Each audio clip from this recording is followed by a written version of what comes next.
absen 27. Perkenalkan, nama saya Iksan, absen 11. Di sini kami akan melakukan praktek tentang unsur senyawa dan campuran.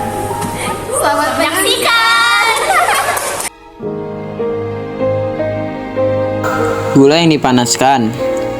Langkah-langkahnya: siapkan lilin dan korek api. Setelahnya nyalakan lilin dengan korek api. Lalu tuangkan gula ke sendok. Panaskan gula yang di atas sendok di api. Tunggu hingga meleleh seperti karamel.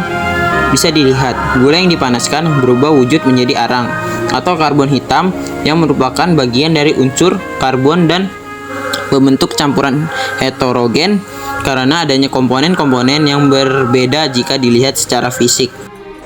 Selanjutnya, melarutkan gula di dalam air. Pertama-tama, siapkan air secukupnya di dalam gelas. Tuangkan gula di atas sendok, lalu masukkan gula ke dalam air dan aduk terus-menerus hingga gula larut di dalam air.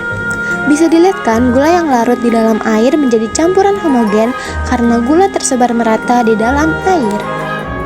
Selanjutnya, pembiasan pada air gula. Di sini, air gula memiliki indeks bias yang lebih tinggi dibandingkan dengan air biasa, sehingga cahaya akan dibiaskan lebih tajam saat memasuki air gula. Air gula ini masuk ke dalam larutan. Siapkan air secukupnya di dalam gelas, tuang garam di atas sendok, masukkan garam ke dalam air secukupnya, aduk terus-menerus hingga garam larut di air. Garam yang larut di air menjadi campuran homogen karena garam tercampur secara merata dalam air, dan juga garam disebut senyawa karena garam NaCl merupakan senyawa kimia. Air garam sama seperti larutan gula pembiasan cahayanya. Air garam juga menyebabkan cahaya dibiaskan lebih tajam dibandingkan dengan air biasa.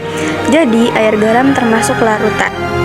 Kopi. Pertama, tuang serbuk kopi di atas sendok. Kedua, masukkan kopi ke dalam gelas berisi air.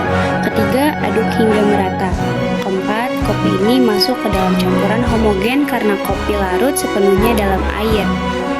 Kopi mengandung partikel halus yang cukup besar sehingga cahaya tidak dapat menembus dengan baik. Kopi termasuk ke dalam suspensi. Larutan sirup. Siapkan air di dalam gelas, tuangkan sirup secukupnya dengan sendok, aduk hingga merata.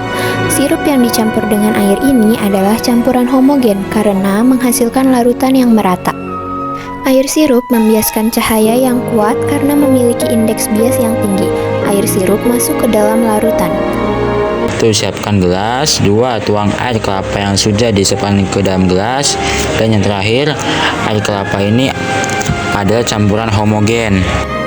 Air kelapa memiliki indeks bias yang sedikit lebih tinggi. Semua partikel berdimensi stabil dan tidak dapat dipisahkan. Air kelapa merupakan larutan. Pertama, siapkan susu. Kedua, tuang ke dalam gelas secukupnya. Ketiga, bisa dilihat air dan susu ini merata sehingga menjadi campuran homogen karena kedua zat ini tercampur dengan baik. Air susu memiliki partikel yang kecil. Ketika cahaya melewati air susu, partikel-partikel tersebut dapat menghamburkan cahaya, sehingga cahaya dibiaskan dalam arah yang berbeda. Air susu termasuk ke dalam koloid. Sekian praktikum dari kami. Terima kasih.